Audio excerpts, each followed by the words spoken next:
Bonjour à toutes et à tous, bienvenue. C'est un long format de Smart Impact que je vous propose aujourd'hui, 1 heure pour décortiquer les enjeux de transformation environnementale et sociétale avec un grand entretien, 26 minutes face à une personnalité qui compte dans notre économie.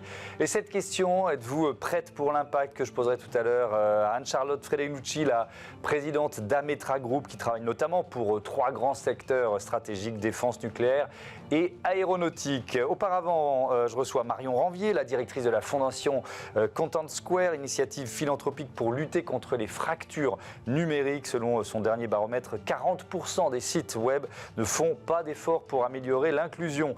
Dans notre débat, on va prendre conscience de l'impact environnemental des guerres. Les atteintes à l'environnement provoquent sur le long terme plus de décès que les conflits eux-mêmes. Et puis dans notre rubrique Startup et Innovation, je vous présenterai les Tiny House créés par Oumi, des habitations modulaires, autonomes et éco-conçues. Voilà pour les titres, c'est parti pour ce Smart Impact en format XXL.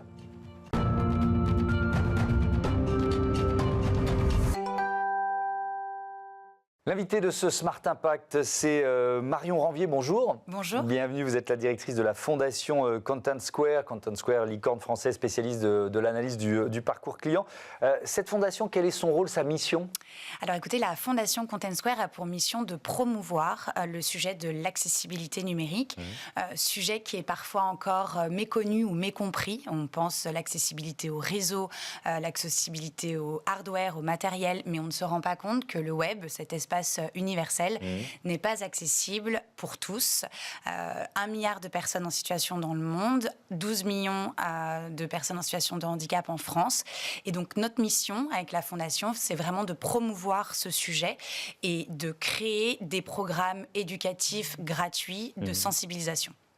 Donc l'accessibilité numérique, c'est quoi ? C'est tout simplement quelqu'un qui se retrouve face à un site et qui va pas savoir, qui va pas réussir à le lire, qui va pas le comprendre, qui va être mal à l'aise dedans. Tout à fait. Alors l'accessibilité numérique, c'est le fait de rendre les sites web, les applications mobiles ou les interfaces numériques, je pense notamment aux bornes numériques, utilisables par tous, y compris des personnes en situation de handicap et notamment handicap visuel, auditif, cognitif ou moteur. Quelles leçons principales ensuite on rentrera dans le détail de vous tirer de ce baromètre ? Alors, on a créé le baromètre de l'accessibilité numérique en 2022. Le but, c'était d'avoir, dans un premier temps, un paysage sur l'accessibilité numérique en France. Donc, on a audité la première année les 50 sites les plus visités en France, parmi 4 catégories. Donc, les sites publics, les sites e-commerce, les sites médias et les sites bancaires. Le but, c'était vraiment de faire une comparaison entre ces secteurs et de comprendre où on se situait. La deuxième année, on a étendu le scope pour avoir du coup un baromètre un peu plus élargi en auditant les 100 sites les plus visités, toujours sur ces 4 secteurs, mais là en ajoutant des sites européens et des sites américains.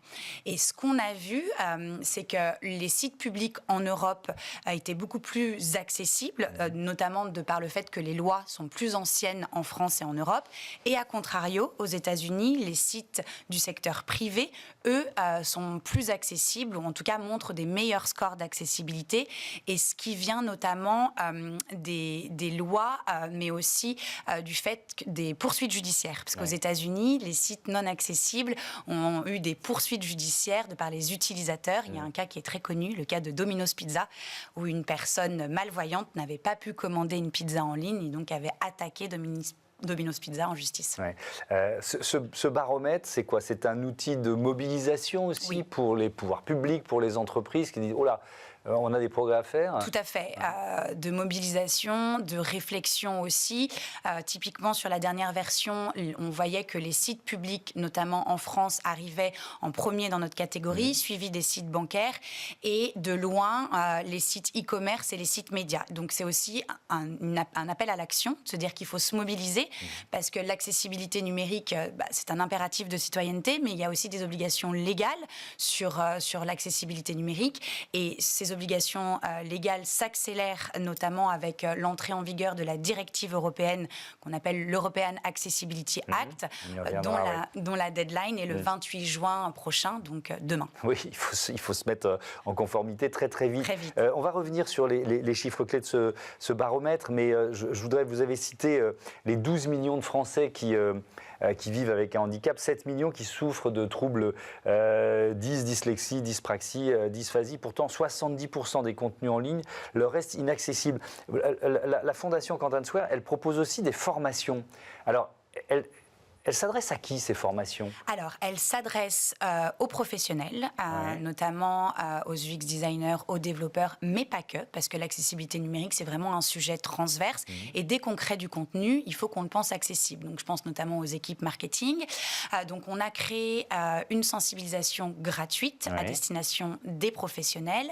Et on a aussi créé une sensibilisation gratuite à destination des établissements d'enseignement supérieur. Parce que, croyez-le ou non, les étudiants qui sortent d'école, et notamment d'écoles de formation au numérique, n'ont presque jamais entendu parler de l'accessibilité numérique. Alors, comment peut-on créer un web accessible et inclusif, en tout cas le web accessible et inclusif de demain, sans former les futures générations? Alors, il y a plusieurs chiffres intéressants dans ce baromètre, avec un constat global qui est assez alarmant. J'en parlais en titre. 40% des sites web analysés ne prennent aucune mesure significative pour améliorer leur accessibilité. Alors, vous avez assez peu de recul, puisque le premier baromètre, c'était 2022, mais quelle est l'évolution? Est-ce que c'est grosso modo le même chiffre? Est-ce qu'il y a une petite amélioration? Alors, on a vu une amélioration significative sur le secteur bancaire et notamment une prise de conscience, notamment aussi parce que leur public de personnes, peut-être de seniors, ils ont aussi compris que les seniors avaient besoin d'accessibilité ou d'adaptabilité.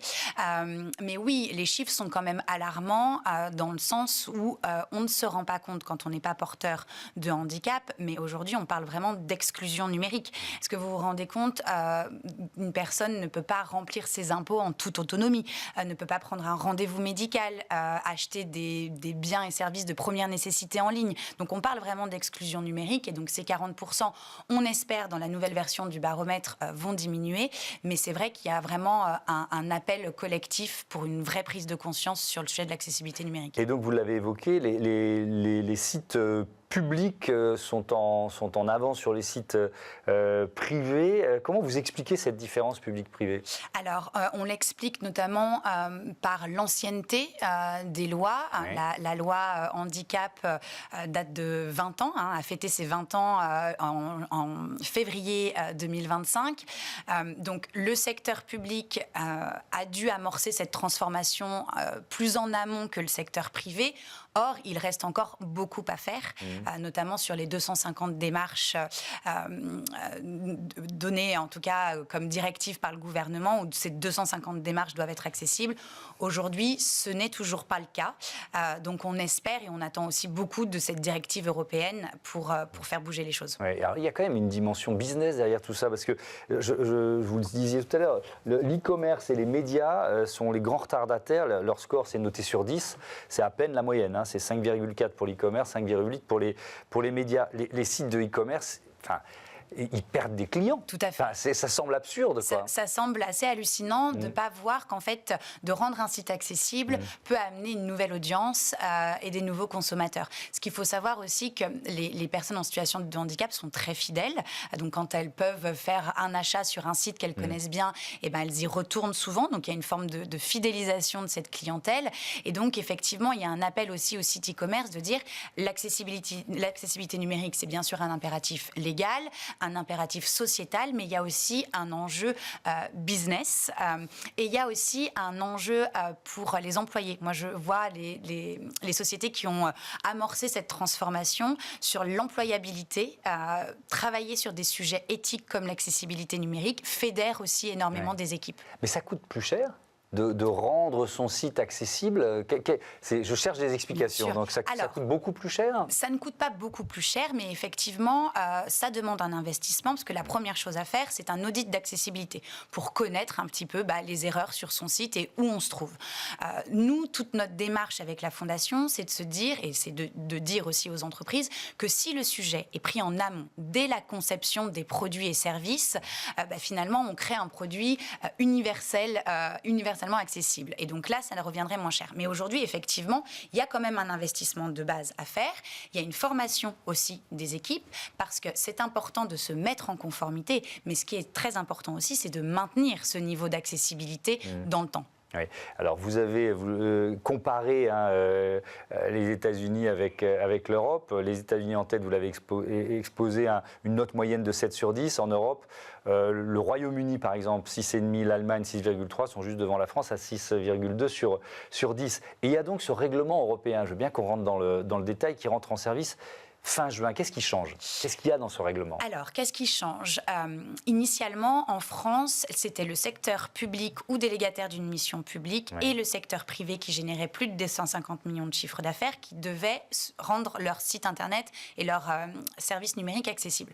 Aujourd'hui, avec la directive européenne, ce sont tous les sites e-commerce, les sites bancaires, les sites médias qui doivent être accessibles, notamment tous les sites qui vendent des biens et services en France et en Europe. Donc ça change beaucoup de choses. Il n'y a plus finalement ce seuil de chiffre d'affaires de 250 millions. Donc c'est pour ça qu'on en attend beaucoup, parce que finalement il y a une prise de conscience collective et donc là c'est une obligation pour tous les sites web privés. Oui. Est-ce qu'il y a des sanctions prévues dans ce règlement européen pour celles et ceux qui ne s'y conformeront pas? Alors, tout à fait. Et donc, les sanctions sont notamment dans la loi française. Et ce qui est intéressant aussi, c'est qu'aujourd'hui, on a des organes de contrôle qui sont l'ARCOM et la DGCCRF, ce qu'il n'y avait pas auparavant. Et donc, effectivement, aujourd'hui, ces organes de contrôle ont déjà commencé des audits et envoyé des mises en demeure à des entreprises pour leur dire attention, là votre contenu n'est pas du tout accessible ou vous n'avez même pas fait mention d'accessibilité numérique sur votre site. Ouais, c'est 28 juin, c'est ça Tout à fait, 28 juin 2025. Là, vous avez des retours d'entreprises, vous savez, qui sont en train de se mettre aux normes un peu dans l'urgence, quoi. Ah oui, en France, les experts accessibilité ont beaucoup de travail actuellement parce que tout le monde se réveille un petit peu au dernier moment. Merci beaucoup Marion Ranvier, à bientôt sur Bismart for Change. On passe à notre débat, l'impact environnemental des guerres.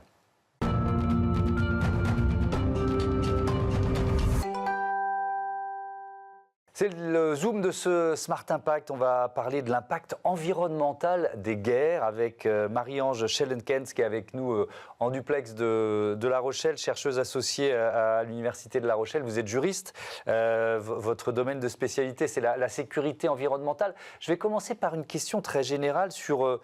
parce que c'est un peu une conséquence oubliée des guerres dont on parle ensemble maintenant, l'impact environnemental. Tout à fait, c'est un peu l'environnement, c'est un peu une victime silencieuse des guerres. On en parle beaucoup moins que les pertes humaines, c'est moins marquant, c'est moins médiatisé aussi. Pourtant, sur le long terme, ces atteintes environnementales, en fait, en pratique, ça cause beaucoup plus de décès que la guerre elle-même, quelque part. Et plus grave encore, ces destructions environnementales, sur le long terme, vont aussi générer de nouvelles causes de conflits. Et malheureusement, on en parle beaucoup moins parce que c'est moins visible, c'est moins médiatisé. Ouais. On peut parler d'une pollution de longue durée, d'une certaine façon? Tout à fait, tout à fait. Tout à fait. Vous voyez les décès humains liés à la guerre, vous les visualisez, vous les comptabilisez dans les médias, mais les décès sur le long terme liés aux maladies, à l'accès compromis à l'eau potable, aux sols pollués qui vont affecter toute la chaîne alimentaire, ceci, ça causera des décès dans plusieurs dizaines d'années qui ne seront pas comptabilisés dans les guerres. Donc c'est en fait une bombe à retardement. C'est une arme comme une autre, une bombe à retardement. Oui, alors ça, on va le détailler, le fait que les atteintes à l'environnement puissent être une arme pendant le conflit lui-même, mais sur l'effet à long terme, vous disiez que finalement, en affectant la santé, la sécurité alimentaire, etc., ça peut générer de nouveaux conflits? Oui, tout à fait, parce que vous portez atteinte à la sécurité humaine. C'est-à-dire que quand vous n'avez pas accès à de l'eau, vous avez 3 éléments qui vous permettent de survivre en tant qu'être humain. C'est donc l'air que vous respirez, l'eau que vous buvez et la nourriture, une nourriture de qualité. Si vous portez atteinte à ces 3 éléments vitaux, vous créez automatiquement des tensions au niveau social que vous allez attribuer soit à votre État, donc en cas de guerre civile, soit à d'autres, donc de guerre internationale. Ces besoins sont vitaux. Du moment que les populations ne les ont pas, elles vont se battre pour les obtenir. On pense évidemment à la guerre en Ukraine qui fait rage depuis plus de 3 ans. Vous avez dû étudier ces impacts sur l'environnement. Est-ce que vous pouvez en lister un certain nombre? Alors, il y a plusieurs types d'impacts. Vous avez des impacts, vous voyez les impacts indirects, l'environnement en tant que victime collatérale de la guerre, c'est-à-dire qu'on ne vise pas l'environnement en particulier, mais la guerre par nature est un exercice destructeur du vivant, qu'il soit humain ou non humain. Et vous avez, bon, si je prends d'abord un bilan global, vous avez 3 millions d'hectares de forêts brûlées, vous avez 30% des zones protégées d'Ukraine qui sont affectées par la guerre, vous avez enfin, des impacts qui sont énormes et qui proviennent. Des sites peut-être, des sites particulièrement importants en matière de biodiversité qui ont été touchés ou qui sont en danger, ça existe ça aussi? Bien, oui, tout à fait. Vous avez par exemple ce site, ce parc national important qui s'appelle le parc des montagnes sacrées en ukrainien, je pense que c'est Sviatihori, qui a été détruit à 80%. Vous avez la zone de protection de la biosphère de la mer Noire, incendiée au début de la guerre. Vous avez le delta du Dniepr, avec l'inondation due à l'explosion du barrage de Kakhovka. Et le delta du Dniepr, c'est une zone Ramsar, donc c'est-à-dire une zone humide d'importance internationale. Et ça, c'est donc des zones qui sont complètement affectées et avec des écosystèmes qui mettront des années à se reconstituer. Vous avez parlé du barrage de Kakhovka. On est juste avant ou au tout début de la contre-offensive ukrainienne de l'été 2023. Là, c'est l'atteinte à l'environnement comme arme de guerre, on peut dire ça. Tout à fait, c'est une utilisation de l'environnement comme arme de guerre. On a fait exploser ce barrage pour euh, freiner la contre-offensive ukrainienne, donc avec des impacts environnementaux extrêmes. Le ministre de l'Environnement ukrainien parle de la plus grande catastrophe environnementale depuis Tchernobyl, avec uniquement un objectif militaire. Donc c'est une instrumentalisation de l'environnement pour satisfaire un objectif militaire. Si on regarde les impacts de ce conflit, de cette guerre en Ukraine sur la biodiversité, est-ce qu'on peut détailler, est-ce qu'il y a des espèces qui souffrent plus que d'autres? Alors, il faut savoir qu'en Ukraine, enfin, chaque conflit a, je veux dire, un historique environnemental particulier en fonction de son héritage. Et l'Ukraine, euh, c'est extrêmement important au niveau environnemental. Juste un chiffre simple, c'est 6% du territoire de biodiversité. Donc vous avez une biodiversité extrême, c'est un quart des tchernozèmes mondiaux, donc un sol particulièrement fertile. Et vous avez par exemple aussi 150 espèces sur la liste rouge de l'IUCN. Toutes ces espèces ont été affectées. Par exemple, sur l'explosion du barrage de Kakhovka, vous aviez certaines espèces endémiques qui ne se trouvaient que dans cette zone. Donc qui vont être menacées d'extinction avec un impact en chaîne sur les écosystèmes futurs. J'ai lu aussi que les dauphins de la mer Noire pouvaient être impactés par cette guerre. Alors les dauphins, exactement. Les dauphins, ça fait partie là. Par contre, ce n'est pas une arme de guerre, c'est un effet indirect, c'est un effet collatéral de la guerre. C'est-à-dire personne ne vise précisément les dauphins dans le cadre du conflit, mais les sonars des bateaux qui circulent dans la mer Noire dans le cadre de la guerre, détruisent l'oreille interne des dauphins, qui sont donc désorientés, n'arrivent plus à se nourrir et meurent. Donc c'est vraiment symbolique d'un effet collatéral du conflit, avec un impact fort sur la biodiversité. Si on regarde, vous n'êtes pas historienne, mais si on regarde l'histoire des guerres, et notamment des deux grands conflits mondiaux, Première et Seconde Guerre mondiale, on en voit les effets sur l'environnement, même par exemple de la Première Guerre mondiale, encore aujourd'hui, sur peut-être la pollution des sols, par exemple. La Première Guerre mondiale est un très bon exemple, puisque vous vous souvenez sans doute que pendant la Première Guerre mondiale, les zones de Verdun a été classées en zone rouge, où il est interdit de s'adonner à des activités agricoles pour cause de pollution. Aujourd'hui encore, quand vous mesurez les taux de pollution dans le sol, c'est encore impropre à l'agriculture. Donc ces pollutions durent des décennies, voire des siècles. Et on est en passe, je pense que certaines zones du Donbass sont largement dans la même catégorie que la bataille de Verdun, au niveau de la pollution des sols. Est-ce qu'on peut encadrer, parce que bon, on va parler de droit international, mais le droit international, il est plutôt en période de faiblesse aujourd'hui, hein, avec non seulement des pays dictatoriaux, mais d'autres qui le remettent en cause. Bref, est-ce qu'on encadre l'impact environnemental des conflits armés aujourd'hui? Alors, pendant longtemps, on n'a pas du tout encadré, puisque ça n'a pas été une grande préoccupation de la communauté internationale, et puis la guerre était un régime d'exception. Quelque part, il fallait d'abord gagner. Jusqu'à la sonnette d'alarme de la guerre du Vietnam, où on a assisté à des dérives qui ont alerté la communauté internationale, des millions de litres d'agent orange déversés pour défolier et mettre en lumière les troupes ennemies. On fait un peu réfléchir et on a adopté tout un je veux dire, un corpus juridique pour essayer d'encadrer ces pratiques en temps de guerre. Vous avez trois documents majeurs sont d'abord la Convention ENMOD qui va interdire la guerre géophysique, c'est-à-dire par exemple l'ensemencement des nuages pour déclencher la mousson, ou comme c'était le cas au Vietnam. Vous avez le protocole additionnel 1 aux conventions de Genève qui, lui, va interdire l'usage de l'environnement en temps de guerre et même imposer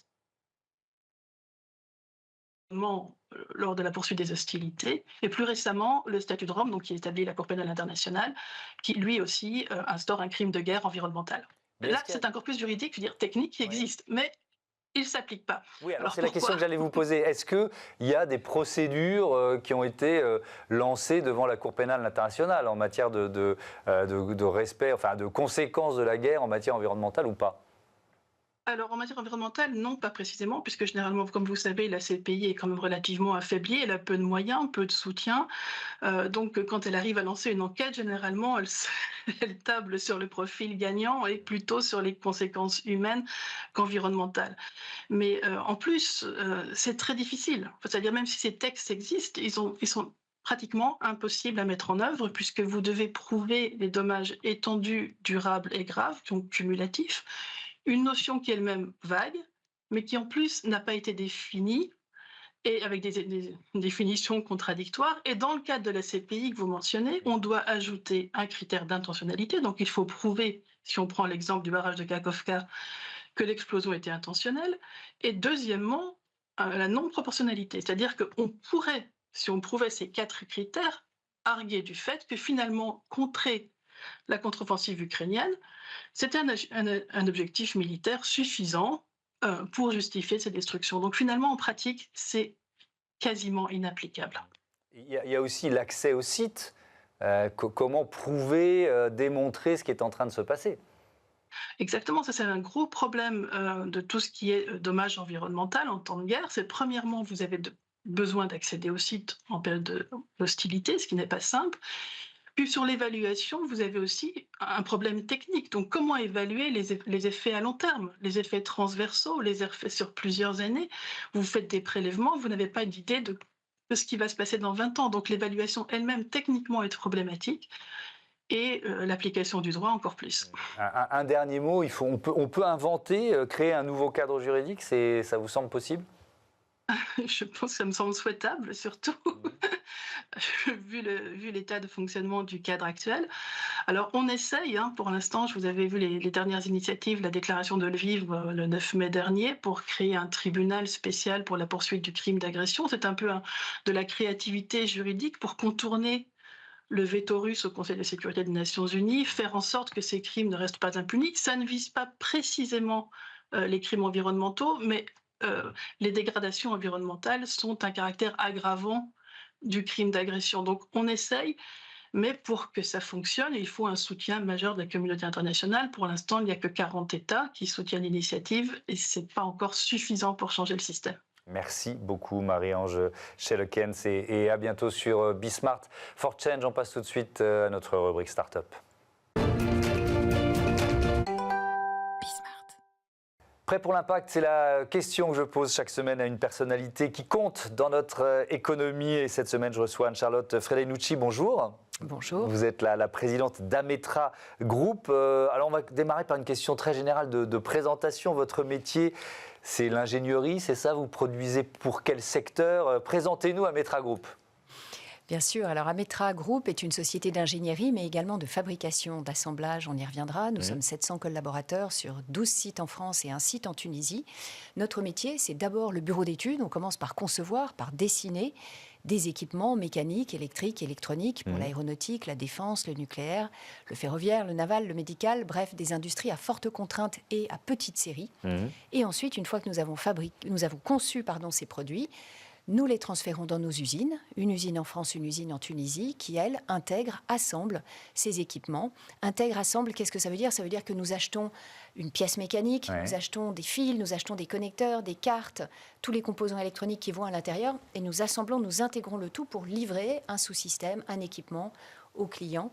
Par exemple, une partie des commandes de vol du Rafale pour Dassault Aviation, des harnais pour le lanceur Ariane, des sous-systèmes de missiles pour MBDA, des bancs de test de cœur électrique pour Safran. C'est voilà, ultra varié en fait, hein. Et chaque produit est adapté évidemment au grand ensemble dans lequel il va s'intégrer. Vous avez donné quelques-uns de ces chiffres clés: 750 salariés, 55 millions d'euros de chiffre d'affaires, plus de 200 clients, 3 sites d'intégration, 9 bureaux d'études. Il y a une volonté de diversification, je vois plus de 200 clients. Et là, elle est un peu liée à l'histoire familiale, je crois. Pourquoi vous souhaitez à ce point diversifier vos clients? Absolument, je vois que vous avez lu quelques informations sur l'histoire du groupe, oui. Quand j'ai repris le groupe en 2009, nous traversions une période extrêmement difficile et nous avons eu une grosse chute d'activité.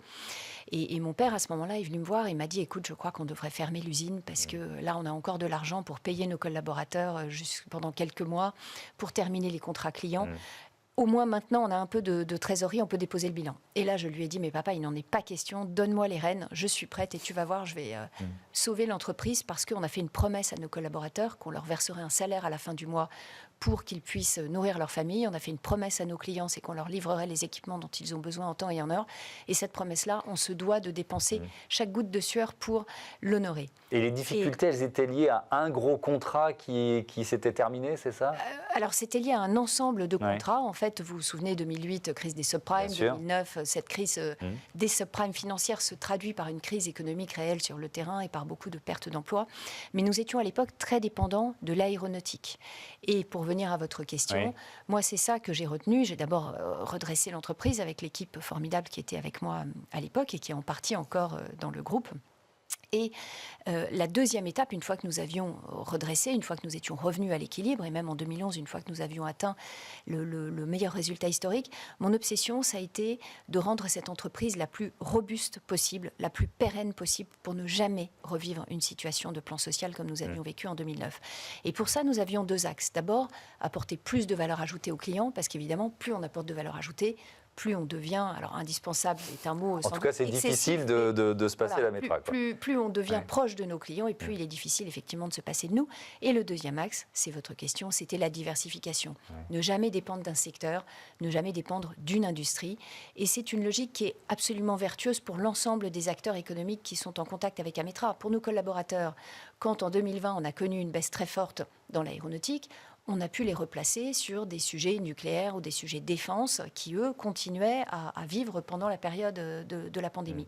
Pour nos clients, c'est très vertueux parce qu'en sortant de la pandémie, nous n'avons licencié personne, nous avons gardé les effectifs. Et donc, lorsque l'aéronautique est repartie, eh bien, nous avions encore des effectifs à disposition.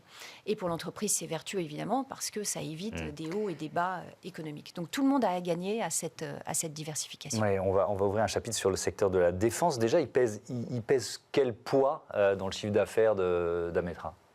L'ensemble des économies, l'ensemble des industries de défense, qu'elles soient défense terrestre, défense aérienne, défense nucléaire, représentent plus de la moitié de notre chiffre d'affaires. Nous avons tendance à dire, chez nous, la défense que nous appelons défense, c'est-à-dire terrestre, c'est 30%, l'aéro 25%, le nucléaire 25%, et dans le reste, on a le ferroviaire, le médical, etc. Mais si vous extrayez de l'ensemble de ces industries la partie défense, ça représente plus de la moitié de notre activité. Ouais, alors justement, sur ce secteur de la défense, on va écouter tout de suite la question de celui qui était à votre place la semaine dernière, le président du Crédit Mutuel Alliance Fédérale, Daniel Ball. Bonjour Anne-Charlotte, heureux de rencontrer une dirigeante d'une entreprise de l'aéronautique, de la défense. Et par rapport à cette activité de défense, j'ai une question. Moi, en tant que banquier, on a souvent été accusé par certains hommes politiques, parfois même par certains journalistes, de ne pas accompagner l'industrie de la défense. Et j'aimerais savoir si vous avez ce même ressenti et si vous croyez vraiment que les banques ont fait des choix par rapport à leur politique ESG de ne pas accompagner une industrie pourtant essentielle en France, qui est celle de la défense. Est-ce qu'il y a des banques qui ne financent pas le secteur de la défense? Est-ce que ça existe encore aujourd'hui? C'est une très bonne question et c'est formidable que ce soit un banquier qui pose la question, parce que nous avons vu depuis le conflit entre la Russie et l'Ukraine clairement un changement de position des banques, des fonds d'investissement, des assureurs, des factors. C'est l'ensemble du secteur financier, on ne parle pas seulement des banques, c'est l'ensemble du secteur financier qui avait un biais contre le secteur de la défense jusqu'à il y a 2-3 ans. C'est-à-dire des investisseurs qui classaient l'industrie militaire parmi les secteurs à exclure, qui font ou ont fait marche arrière, c'est ça ?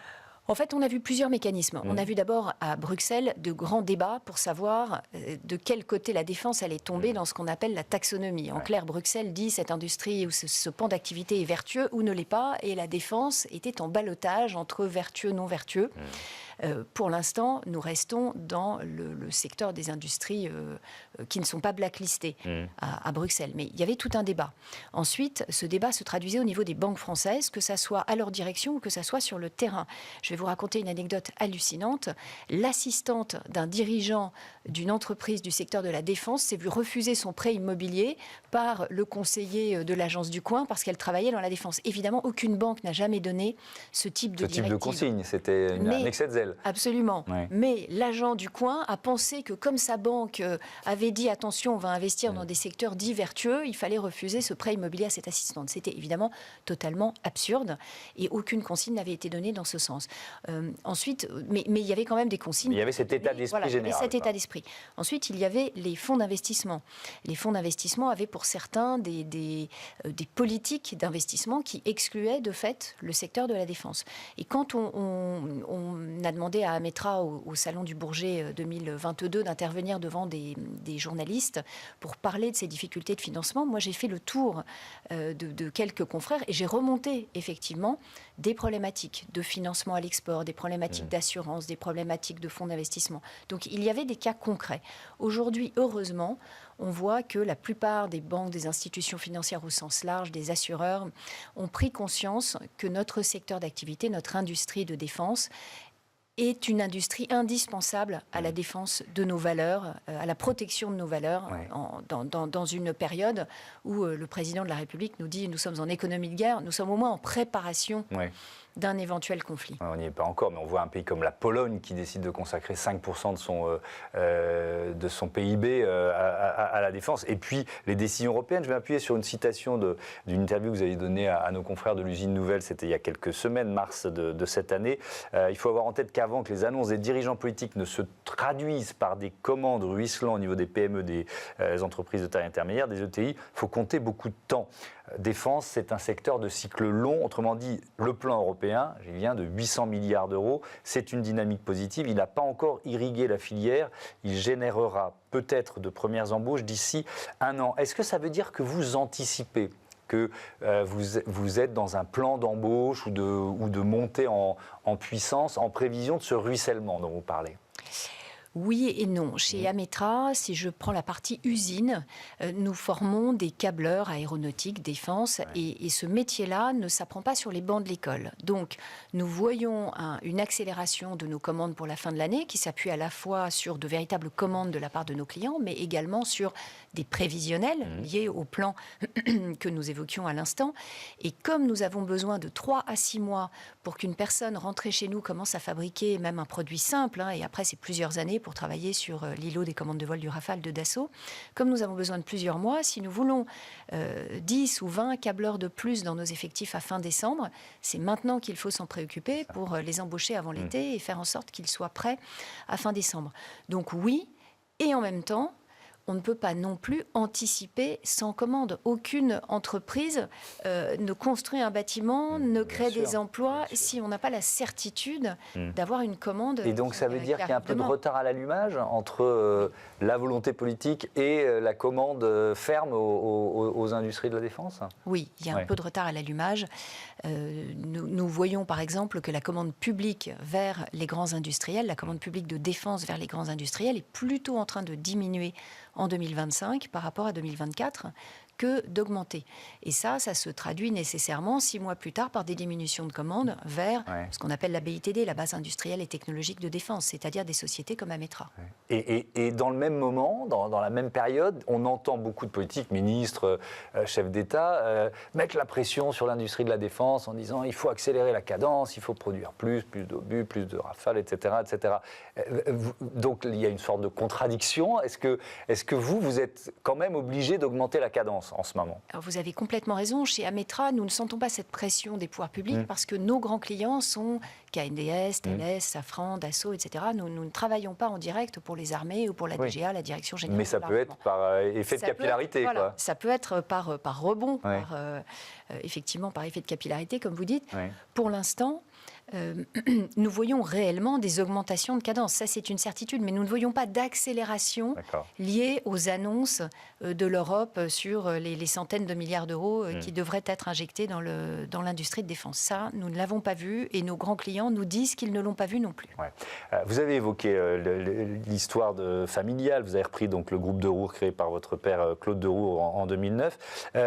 Quelles leçons vous en tirez? Et là, je généralise sur l'industrialisation ou la réindustrialisation. Comment maintenir, comment créer des emplois industriels en France? Alors, la première réponse, c'est la passion. Il faut des équipes passionnées qui aient envie de se donner au quotidien. C'est d'abord une aventure d'hommes et de femmes, que ce soit l'industrie ou d'autres activités, bien sûr, économiques. Mais ce que je vois dans nos métiers, c'est que ce sont des métiers très techniques qui passionnent les hommes et les femmes qui y travaillent, que ça soit dans les bureaux d'études, quand on conçoit, quand on travaille sur l'avion à hydrogène de demain, quand on travaille sur un projet, je pense à un de nos clients, Flying Wells, sur des projets de gros ballons dirigeables qui vont demain assurer du transport de bois, de marchandises de façon moins carbonée ou presque décarbonée. Ça, ce sont des projets qui sont tellement passionnants qu'ils embarquent tous les bureaux d'études d'Ametra. Oui. Il y a la valeur ajoutée aussi, j'imagine. Bien sûr. La passion est le premier élément. Mais juste je reviendrai à la valeur ajoutée. Pour finir sur la passion, c'est important de dire qu'elle est partagée aussi dans nos entreprises jusqu'aux câbleurs.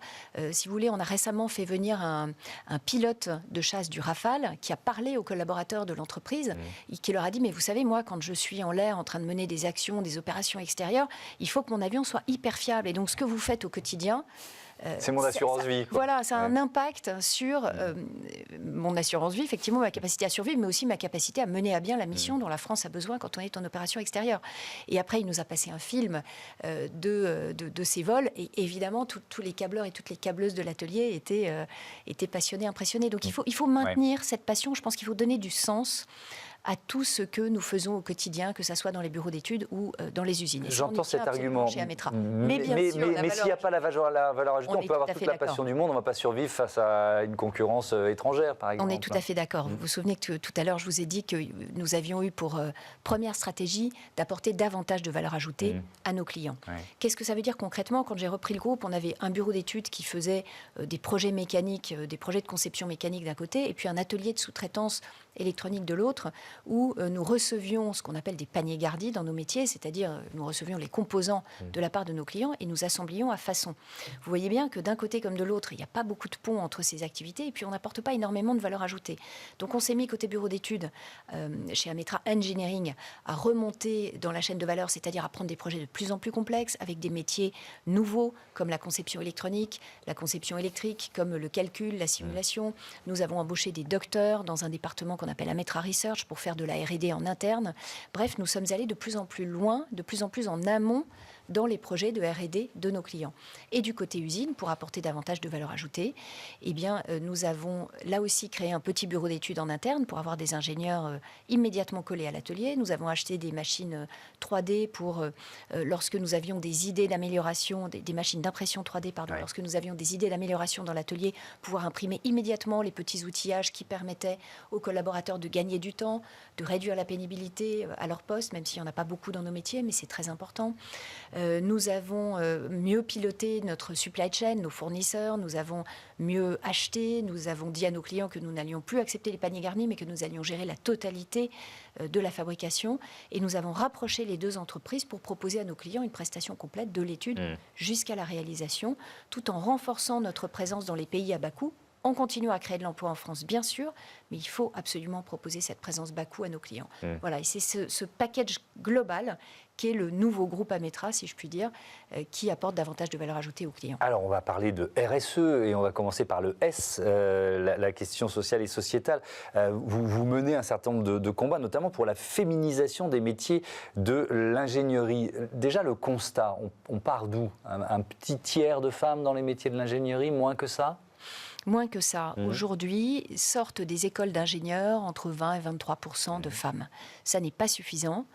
Et c'était déjà le même chiffre il y a 20 ans, il y a 30 ans, il y a 40 ans.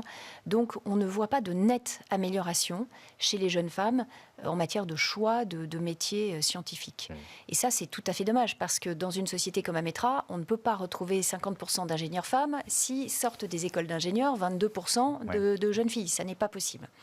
Donc le premier combat pour la féminisation de ces métiers, c'est un combat qui démarre au collège et au lycée. Aller rencontrer les jeunes, qu'ils soient garçons ou filles d'ailleurs, mais particulièrement les jeunes filles, puisqu'on sait qu'elles ont du mal à choisir ces métiers après, pour leur dire venez dans nos métiers, ce sont des métiers passionnants. Vous êtes partenaire de l'association Bouge ta boîte, c'est ça qui porte un peu ces enjeux-là? Absolument. Alors Bouge ta boîte, 100 000 entrepreneurs pour aller dans les collèges et lycées parler aux jeunes.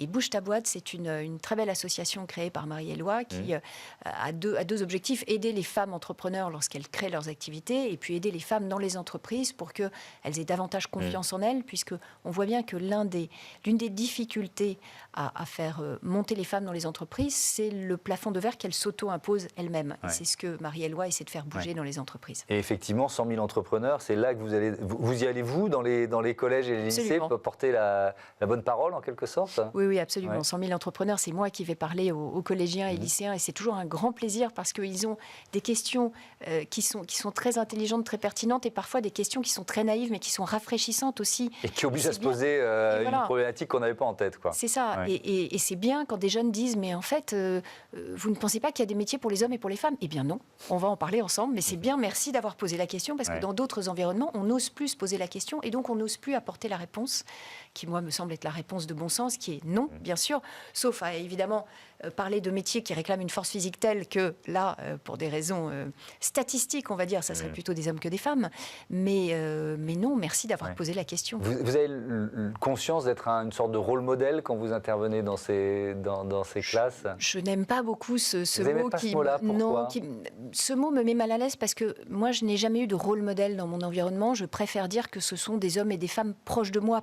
Je ne parle pas de Simone Veil, que je n'ai jamais connue, qui était certainement une femme formidable, et dont le parcours est remarquable. Mais je ne l'ai pas connue, donc je ne dirais pas qu'elle m'a inspirée. En revanche, je vois des femmes, des hommes autour de moi qui ont des parcours, notamment d'équilibre vie privée, vie professionnelle, que je trouve particulièrement remarquables. Oui, mais quand vous allez dans une classe, pardon de nous interrompre, vous devenez un peu, entre guillemets, un peu proche. Vous voyez ce que je veux dire? C'est-à-dire, d'un seul coup, il y a une incarnation d'un parcours qui peut inspirer.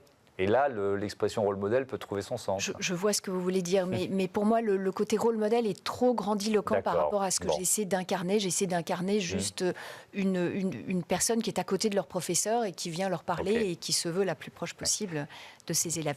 En revanche, pour parler alors le rôle modèle, je vous ai dit que je n'aimais pas beaucoup ce mot, mais pour parler de la façon dont nous allons à la rencontre des jeunes, il y a également les ambassadeurs de l'ingénierie, qui est un engagement d'Ametra, qui a nommé plusieurs de ses collaborateurs, nous ne les avons pas nommés, qui a appelé à candidature parmi ses collaborateurs et collaboratrices. Et donc, nous avons des ambassadeurs et ambassadrices de l'ingénierie qui vont dans les écoles d'ingénieurs. Là, c'est plutôt après le bac.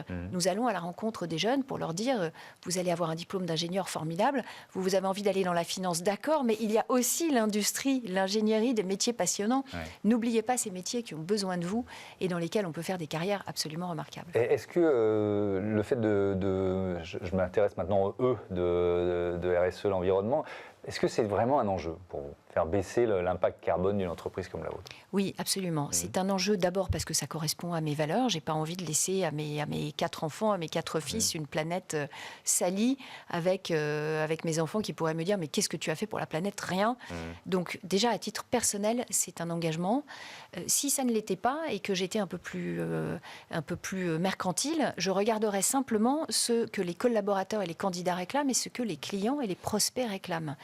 Et de toute façon, on ne peut plus aujourd'hui faire l'impasse sur le E de RSE. On est obligé de se poser les questions de bilan carbone. Chez Ametra, nous avons fait notre premier bilan carbone en 2023 avec lecture des résultats et mise en place des premières mesures en 2024. Parce que nos clients nous mettaient une pression. On savait qu'on devait le faire, on avait envie de le faire. Mais le déclencheur a été la réclamation d'un client qui nous a dit « c'est maintenant ». Et on a compris qu'il avait raison, qu'il fallait qu'on le fasse. Et donc, l'audit permet d'identifier les leviers les plus efficaces. Par quoi vous commencez ou sur quoi vous accélérez en quelque sorte? pour faire baisser le bilan carbone. Absolument. Nous avons commencé notre audit dans la partie usine. La partie ingénierie viendra en 2025. Dans les usines, je vous ai parlé de la date de création de l'entreprise 1978, ou c'est vous qui me l'avez évoqué, nous avions des bâtiments qui avaient besoin d'un petit rafraîchissement. Donc on a commencé tout simplement par changer les luminaires, changer les ampoules, ce qui a permis de réduire notre consommation d'à peu près 2/3, rien qu'avec sur la partie éclairage. Vous êtes passé en LED, en fait, c'est ça? Exactement. On est passé en LED et on a réduit de manière significative notre consommation. On a également changé les systèmes de chauffage et les systèmes de climatisation qui avaient besoin, là aussi, d'être au goût du jour. Nous avons travaillé sur des ponts thermiques. Il y avait des fenêtres qui étaient particulièrement des ponts thermiques. On a rajouté des joints à l'intérieur. Voilà, tous ces sujets-là qui avaient été mis en évidence. On a également joué sur la température, en été comme en hiver. On a mis des systèmes de contrôle automatisés. On a sensibilisé les collaborateurs de l'entreprise pour leur dire, écoutez, on a offert des doudounes aux collaborateurs de l'entreprise aussi, avec un beau logo Ametra, en leur disant, si vous avez un petit peu froid dans l'usine, mettez une doudoune et en même temps, on protégera plus la planète si on se maintient entre 19 et 20 dans l'atelier. Et idem en été, on ne peut pas mettre la clim à 20 en été quand il fait 30 dehors. Alors, je suis 100% d'accord avec vous sur le fait qu'on ne puisse plus passer à côté de cet enjeu, même cyniquement pour des questions de business. Mais est-ce qu'il faut quand même être en bonne santé financière, je parle de l'entreprise, pour se lancer dans ces investissements-là? Et si c'était l'inverse? Et si, pour attirer les bons collaborateurs, les bons candidats, pour séduire de nouveaux clients et gagner des nouveaux contrats, on n'avait pas besoin d'abord de montrer patte blanche sur l'environnement? Ça devient une vraie exigence sociétale. Donc, bien sûr, vous avez raison, on ne peut pas aller trop loin dans des démarches environnementales si l'entreprise est en difficulté. La première responsabilité de l'entreprise, c'est de préserver sa propre pérennité, ses emplois et de servir ses clients. Ça, j'en suis convaincue. Ce que je veux dire, c'est qu'en 2009, vous n'auriez pas pu le faire. Non, en 2009, on n'aurait pas pu le faire parce que de toute façon, on était tellement pris par sauver l'entreprise, préserver les emplois, servir nos clients, que nous n'avions pas le temps de regarder ces sujets-là. Mais attention, mettre comme prérequis une excellente santé économique avant de se pencher sur les questions environnementales, c'est à mon avis inverser la charrue et les bœufs. Oui, je suis assez d'accord avec vous. Si on continue de rentrer dans le détail des mesures, par exemple, sur les déplacements, la flotte de véhicules, vous travaillez aussi là-dessus? Tout à fait. J'ai commencé par l'usine, mais l'un des principaux chantiers que nous avons lancés, c'est déjà l'optimisation des transports. Je vous ai expliqué que nous achetions des composants, des mécaniques qui venaient de l'extérieur, et puis qu'ensuite nous allions livrer nos clients de ces systèmes. Nous avons cherché à optimiser la logistique de ces achats et de ces livraisons chez les clients. Parce qu'on se rend compte que si on s'organise un petit peu mieux et qu'on fait une livraison par semaine plutôt que 2, eh bien, on diminue presque de moitié notre bilan carbone sur le fret. Et comme nous avons également une usine en Tunisie, les allers-retours entre la Tunisie et la France ont été aussi travaillés pour optimiser les dépenses carbone. Qui contrôle? Parce que là, il y a beaucoup d'actions qui sont mises en œuvre. Donc, comment vous évaluez vos progrès pour pouvoir éventuellement faire encore mieux dans quelques années? Alors, in fine, c'est moi. Mais nous avons évidemment cherché à avoir des indicateurs extérieurs. Nous sommes, par exemple, certifiés EcoVadis.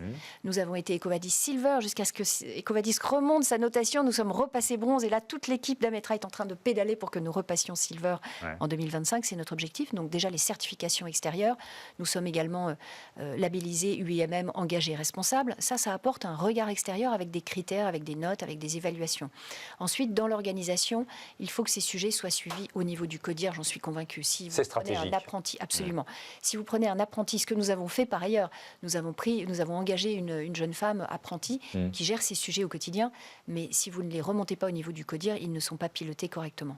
Donc c'est votre responsabilité. Donc c'est ma responsabilité avec un membre du CODIR qui est dans chacune des branches qui a été désigné et qui pilote ces sujets de RSE. Merci beaucoup Anne-Charlotte Fredinucci et à bientôt sur Be Smart for Change. On passe tout de suite à notre rubrique Startup.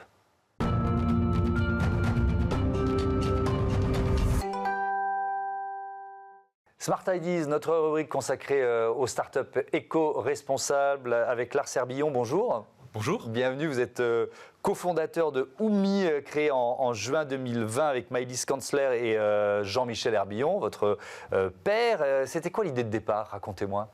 Alors, l'idée de départ, c'était de proposer une nouvelle solution constructive, de repenser la façon de construire un habitat plus petit, plus sobre, d'y associer moins de ressources et puis de montrer qu'on peut construire un habitat qui soit déplaçable, donc qui n'ait pas forcément vocation à être installé de façon pérenne et définitive sur un lieu, mais qui puisse être utilisé, on appelle ça aujourd'hui de l'habitat transitoire, qui puisse être installé pendant quelques années sur un terrain, puis déplacé, sans pour autant parler d'un mobil-home ou d'une construction précaire. On est vraiment sur de l'habitat ossature bois, on est sur quelque chose de très durable dans la façon de construire, mais qui peut être flexible dans son usage. Alors on voit quelques photos en illustration pendant que vous nous parlez. Il faut les décrire, quelle superficie, quel choix vous avez fait en fait. Alors aujourd'hui, nous on se concentre uniquement sur les petits espaces, donc on fait des petites maisons, des petites constructions de 15 à 50 mètres carrés. Donc on ne va pas au-delà de 50 mètres carrés pour montrer qu'on peut vivre bien et confortablement dans un espace qui est réduit, repensé, complètement réaménagé, avec des grandes ouvertures vers l'extérieur. L'idée, c'est de maximiser le ressenti d'espace sans pour autant avoir plus de surface. 50 mètres carrés, on y vit à combien dans ces maisons de 50 mètres carrés? Alors, c'est sûr que ce n'est pas forcément adapté pour des familles, surtout des familles nombreuses. L'idée, c'est de proposer, alors, en plus 50 mètres carrés, c'est le maximum de ce qu'on propose. On peut aller bien en dessous de 50 mètres carrés. On commence à 15 mètres carrés avec l'idée d'une tiny house. La tiny house, c'est une solution qui est aujourd'hui de plus en plus utilisée un peu partout en France et dans le monde. Moi-même, j'ai construit ma tiny house dans laquelle j'ai habité pendant plusieurs années avant de me lancer dans ce projet entrepreneurial. Et donc, ça m'a permis d'acquérir l'expérience et le savoir-vivre pour imaginer la suite de l'aventure et de proposer plus largement ces habitations. On s'adresse à l'usage qu'on peut faire de ces modules, c'est pour loger des étudiants, des personnes, des jeunes actifs, des seniors par exemple, qui peuvent bénéficier d'une petite surface de 30, 40, 50 mètres carrés de plein pied, ou pour toute forme d'habitat temporaire, de relogement temporaire. Petite famille, on peut habiter 3, 4, voire 5 personnes, tout dépend si c'est de façon pérenne ou plus transitoire. Avec, j'imagine, une ingénierie, on va parler des matériaux, on va parler de l'autonomie de ces maisons, mais une ingéniosité dans l'aménagement de l'espace quand même. Ça doit être passionnant à penser. Tout à fait. Alors déjà, on a pensé le concept comme étant très modulaire. On peut moduler les surfaces de façon très, très standardisée. En même temps, tout reste très personnalisable. L'ossature des maisons, enfin, tout est conçu en ossature bois et en matériaux biosourcés. Et puis, bien évidemment, le mobilier, l'agencement intérieur est entièrement sur mesure pour, encore une fois, venir optimiser chaque mètre carré, chaque centimètre carré d'espace. L'idée, c'est que quand on arrive dans un module Oumi, on se rende compte que l'espace est beaucoup plus grand, enfin l'impression d'espace est beaucoup plus grand que la réalité sur le papier. Et donc effectivement, un module Oumi aujourd'hui, sa grande particularité, c'est qu'on a voulu pousser l'autonomie de l'habitat, montrer qu'on peut avoir un habitat, donc ce côté déplaçable est très intéressant, mais en général, un habitat est raccordé au réseau d'eau et d'énergie. L'objectif, l'ambition de Oumi, c'est de proposer des habitations qui soient totalement autonomes. En eau et en énergie. En eau et en énergie. Alors l'énergie, j'imagine qu'il y a des panneaux solaires. Alors on intègre des panneaux solaires en toiture et on peut en intégrer également en façade pour venir augmenter la capacité de production installée. Donc on vient doubler cette capacité de production, ce qui permet aussi d'avoir plus d'énergie produite le matin parce que le soleil est bas dans le ciel et le soir. Et en hiver, c'est là où on a le plus besoin d'énergie et c'est généralement là où les panneaux installés en toiture en produisent le moins. On peut ajouter à cela un système d'éoliennes, par exemple, pour compléter la production lors des phases, effectivement, en hiver, là où il y a moins de production solaire. Et puis l'eau, c'est un point très important. C'est la question que je vais poser, parce que c'est moins évident. Donc, comment vous rendez vos maisons autonomes en eau? Absolument. Ça fait plusieurs années qu'on travaille sur le développement de systèmes techniques. Alors, en réalité, la technique aujourd'hui est assez avancée. On a des pays qui réutilisent entièrement leurs eaux usées, par exemple, et la repotabilisent derrière. Aujourd'hui, en France, ce n'est pas encore possible d'un point de vue réglementaire, mais techniquement, aujourd'hui, on sait faire des systèmes qui viennent récupérer l'eau de pluie, stocker. On peut utiliser cette eau de pluie qui a été filtrée préalablement et ensuite on peut venir réutiliser cette eau en circuit fermé. Autrement dit, vous prenez votre douche, le lendemain vous allez prendre votre douche avec la même eau, même si entre-temps elle aura subi un traitement assez spécifique et elle sera passée par un ensemble de filtres, de systèmes de filtration plus traitement, ce qui permet derrière de la réutiliser sans problème. Et l'eau des toilettes, qu'est-ce qu'elle devient? Alors, Pour les toilettes, c'est beaucoup plus compliqué. Si on veut être autonome sur la partie toilette, ce qui est aussi l'objectif, on va partir sur des toilettes sèches ou autonomes. D'accord. Il y a plein de systèmes de toilettes autonomes. On a souvent en tête la solution un peu triviale, traditionnelle des toilettes sèches avec de la sciure ou autre. Aujourd'hui, on a d'autres solutions qui fonctionnent, et notamment des toilettes à congélation de matière ou à combustion de matière. Ce qui veut dire que vous allez aux toilettes, la matière est congelée entièrement et vous jetez ça dans un sac poubelle biodégradable, ou alors elle est entièrement incinérée et vous en retirez des cendres que vous pouvez jeter dans le jardin, au compost ou à la poubelle sans problème. Ouais, juin 2020, donc vous allez fêter vos 5 ans d'existence. Vous en avez tout du développement de Oumi aujourd'hui?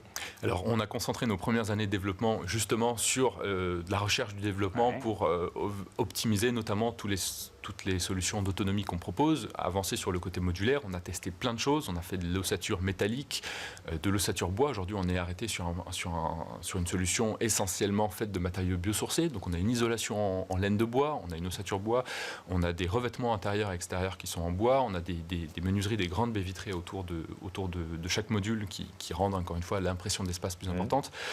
Aujourd'hui, on a lancé un atelier de production dans l'est de la France, en Alsace, après avoir travaillé avec certains partenaires pendant quelques années au démarrage de l'aventure.